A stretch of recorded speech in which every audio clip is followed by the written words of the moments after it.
The journal was conceived shortly after a visit to one of our MFA residencies by the poet Marilyn Nelson, who is a widely acclaimed poet and also a former poet laureate of the state of Connecticut. During her visit to read at the residency, she read from her book called Fortune's Bones, which is based on the story of Fortune.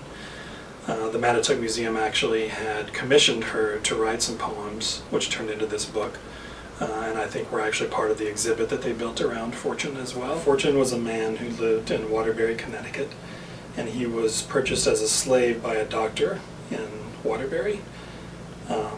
After the death of Fortune, this doctor made the unfortunate decision to use Fortune's body as the subject of what he called scientific experiments.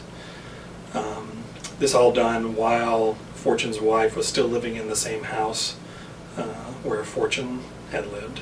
So she unfortunately witnessed some of these experiments that were happening to Fortune. The result of these experiments was that all that was left of Fortune was his skeleton. And that skeleton remained in the property of this doctor, whose house and belongings eventually became the property of the Mattituck Museum in Waterbury. The skeleton was kind of misidentified or lost within the belongings of the museum and was rediscovered fairly recently. And after doing some research, the museum discovered that this was in fact the skeleton of Fortune.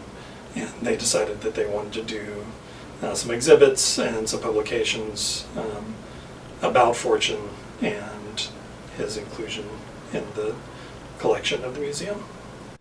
So after her reading one evening at the residency, the following day we had a Q&A session and a discussion between Marilyn and some of the students in the program.